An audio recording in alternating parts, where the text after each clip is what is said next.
വിദേശകാര്യ വിദഗ്ധൻ ഡോക്ടർ മോഹൻ വർഗീസും കൂടി ചേരുകയാണ്. മോഹൻ വർഗീസ്, ഈ ഒരു മണിക്കൂറിലെ ഏറ്റവും പ്രധാനപ്പെട്ട വാർത്ത ഇത് തന്നെയാണ്. ബന്ദികളെ മോചിപ്പിക്കാമെന്ന് ഹമാസ് പറയുന്നു. ഒരു സമാധാനത്തിന്റെ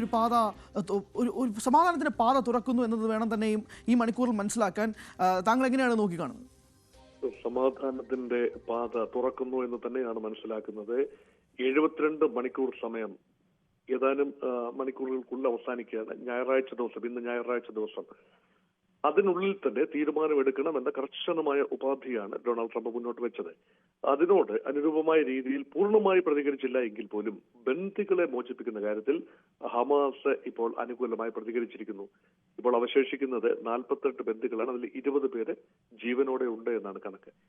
അതിന്റെ കാര്യത്തിലുള്ള ഒരു തീരുമാനമായി എന്നാണ്. അതോടൊപ്പം തന്നെ ഹമാസ് ഈ പദ്ധതി ഒന്നുകൂടി റീനെഗോഷിയേറ്റ് ചെയ്യണം. ട്രംപിന്റെ 21 സമാധാന പദ്ധതി റീനെഗോഷിയേറ്റ് ചെയ്യണം. ചില കാര്യങ്ങളിൽ അയൺ ഔട്ട് ചെയ്യേണ്ടതുണ്ട്, അഭിപ്രായ വ്യത്യാസങ്ങൾ പരിഹരിക്കേണ്ടതുണ്ട് എന്ന ഒരു ആവശ്യം മുന്നോട്ട് വെച്ചിട്ടുണ്ട്. അതനുസരിച്ച് ഹമാസിന്റെ പൂർണ്ണമായ നിരായുധീകരണം ഉടനടി നടക്കുന്ന കാര്യത്തിൽ ഒരു തീരുമാനം ഇതുവരെ ഹമാസ് പുറത്ത് പറഞ്ഞിട്ടില്ല.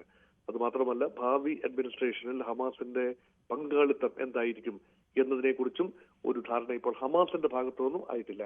കാരണം ഹമാസ് ഗസ വിട്ടുപോകണം, ഹമാസ് നേതാക്കൾ ഗസ വിട്ടുപോകണം, മറ്റുള്ളവർക്ക് അവിടെ തങ്ങാം എന്ന ഒരു നിർദ്ദേശം എങ്ങനെ പ്രാവർത്തികമാകും, ഇതെല്ലാം അയൺ ഔട്ട് ചെയ്യപ്പെടേണ്ട ഇഷ്യൂസ് തന്നെയാണ്.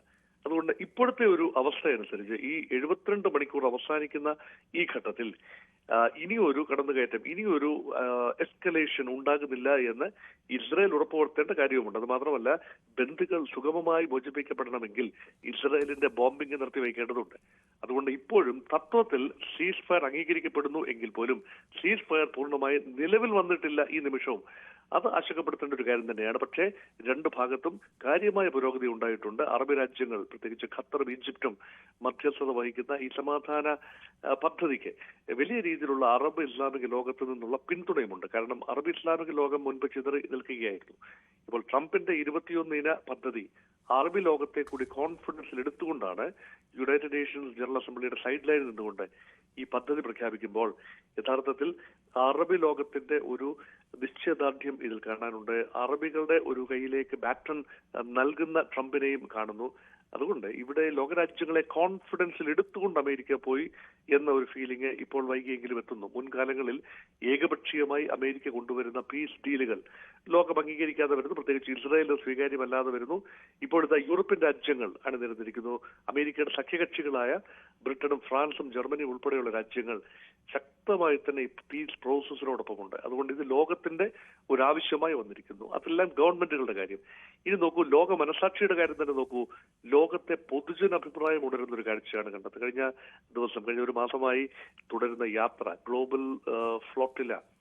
അപ്പോൾ ഗ്ലോബൽ ഫ്ലോട്ടില ഇപ്പോൾ നീങ്ങി ഇസ്രായേലിന്റെ ഗാസ തീരം വരെ എത്തുകയും ആ ബോട്ടുകൾക്ക് ഗാസയിലേക്ക് പ്രവേശിക്കാൻ, അതിലെ ആളുകൾക്ക് ഗാസയിലേക്ക് പ്രവേശിക്കാൻ അനുമതി നിഷേധിക്കപ്പെട്ടു എങ്കിലും അവർ അറസ്റ്റ് ചെയ്യപ്പെട്ടു എങ്കിൽ പോലും അത് ഉയർത്തിയ ഒരു തരംഗം വളരെ വലുതാണ്. അത് ലോക മനസാക്ഷി തങ്ങളോടൊപ്പമുണ്ട് എന്ന് പലസ്തീനിയൻ ജനത വിശ്വസിക്കുന്നു. അപ്പൊ ഇതുകൊണ്ട് ഇത് ഗാസയുടെ യുദ്ധം അവസാനിപ്പിക്കണം എന്ന ഒരു സിമ്പിൾ ഫോർമുല ആദ്യഘട്ടത്തിൽ തോന്നാമെങ്കിലും വിശാലമായ അർത്ഥത്തിൽ മധ്യപൗരസ്ത്യ പ്രദേശത്തെ വെസ്റ്റ് ഏഷ്യയിലെ ശാശ്വതമായ പ്രശ്ന പരിഹാരത്തിന് ഒരു ദ്വിരാഷ്ട്ര ഫോർമുല തന്നെ ആവശ്യമാണ്. മുൻപ് 1993 1995 ഈ ഓസ്ലോ കരാറിന്റെ ഒരു ചുവട് പിടിച്ചുകൊണ്ട്, അത് മാത്രമല്ല മുൻപ് തന്നെ 1948 തന്നെ സാധ്യമാകേണ്ടിയിരുന്ന പലസ്തീനിയൻ സ്റ്റേറ്റ് ഇനിയും അധികം വൈകരുത് എന്ന ഒരു ചിന്ത ലോകരാഷ്ട്രങ്ങളുടെ ഇടയിലുണ്ട്. അത് പരമാവധി വൈകിപ്പിക്കുക എന്നത് ഇസ്രായേലിന്റെയും അമേരിക്കയുടെയും ഒരു ചിന്തയാകാം.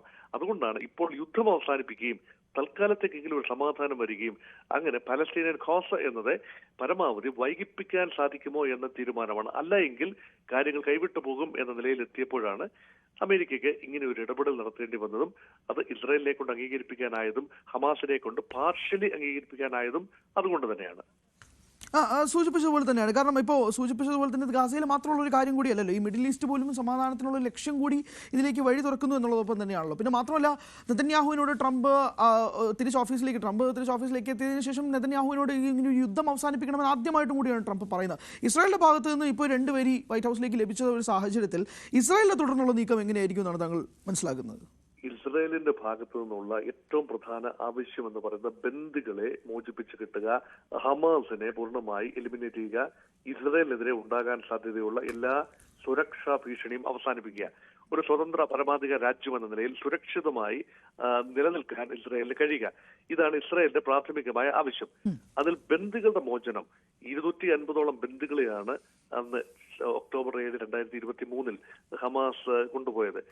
അതിൽ പല ഘട്ടങ്ങൾ 2 ഘട്ടങ്ങളിലായി 100-ൽ പരം ബന്ദികളെ മോചിപ്പിച്ചു. പക്ഷെ ബാക്കിയുള്ള വലിയ ഒരു നമ്പർ മരണപ്പെട്ടു. ഇപ്പോൾ അവശേഷിക്കുന്ന 48 പേരിൽ 20 പേരാണ് ജീവനോടെ ഉണ്ട് എന്ന് കരുതപ്പെടുന്നത്. ആ 20 പേരുടെ മോചനം സാധ്യമാകുമ്പോൾ ഏതെങ്കിലും ഒരു രീതിയിൽ ഇസ്രായേൽ തലയുയർത്തി നിൽക്കാൻ സാധിക്കും. അവസാനം ചെറുതെങ്കിലും ചെറിയൊരു ബാച്ച് ഓഫ് ബന്ദികളാണെങ്കിലും ആത്യന്തികമായി മോചിപ്പിക്കപ്പെട്ടു എന്നും വിചാരിക്കാൻ സാധിക്കും. 2, ഹമാസിന്റെ നിരായുധീകരണം. ഇസ്രായേൽ അക്കാര്യത്തിൽ യാതൊരു വിട്ടുവീഴ്ച ചെയ്യാനുള്ള സാധ്യതയില്ല. Immediately Hamas നിരായുധീകരിക്കപ്പെടണം. ഹമാസ് ഒരു ആയുധ സംഘമായി തുടർന്നാൽ അത് ഇന്നല്ല അല്ലെങ്കിൽ നാളെ ഇസ്രായേലിൽ അത് വലിയ പ്രശ്നമായി വരും. അതുകൊണ്ട് നിരായുധീകരണം ഒരു വലിയ അജണ്ടയായി ഇസ്രായേലെ കരുതും. അതുകൊണ്ട് ഇസ്രായേലി ആക്രമണം നിൽക്കണമെങ്കിൽ ഗാസ ആയുധ വിമുക്തമാകണം. അതിന്റെ ഭാഗമായി ഇസ്രായേൽ പിന്മാർക്കം കൂടി ചെയ്തെങ്കിൽ മാത്രമേ നിരായുധീകരണം കംപ്ലീറ്റ് ആവൂ. ഹമാസ് തന്നെയാണ് നിലവിലത്തെ സാഹചര്യം. എന്തായാലും സമാധാനത്തിന്റെ പാത തുറക്കുന്നു എന്നുള്ളത് തന്നെയാണ്. ഗാസയിൽ ഒരു പീസ് പ്ലാൻ വരിക എന്നുള്ളതാണ്. അതിൽ ഹമാസ് ഒരു യെസ് പറയുകയാണ് എന്നുള്ളത് വേണം നമ്മൾ കണക്കാക്കാൻ. 2 വർഷത്തിനുള്ളിൽ സംഭവിച്ച 66,000-ഓളം മരണങ്ങൾ ഇതിനൊരു ശാശ്വതമായ ഒരു പരിഹാരത്തിലേക്ക് തന്നെ നീങ്ങുകയാണോ എന്നൊരു ചോദ്യം ഹമാസിന്റെ ഭാഗത്ത് നിന്നും ഒരു മറുപടി ലഭിക്കുന്നതോടൊപ്പം തന്നെ ഇസ്രായേലിന്റെ ഭാഗത്ത് നിന്നും ഒരു മറുപടി ഉണ്ടാകുന്നു എന്നുള്ളത് വേണം നമ്മൾ കണക്കാക്കാൻ. എന്തായാലും അഭിലാഷാണ് ന്യൂസ് ഡെസ്കിൽ നിന്നും വിവരങ്ങൾ നൽകിയത്. ഡോക്ടർ മോഹൻ വർഗീസ് വിദേശകാര്യ വിദഗ്ധൻ കൂടി നമുക്കൊപ്പം പ്രതികരിക്കുകയും ചെയ്തിരുന്നു എന്നുള്ളതാണ്.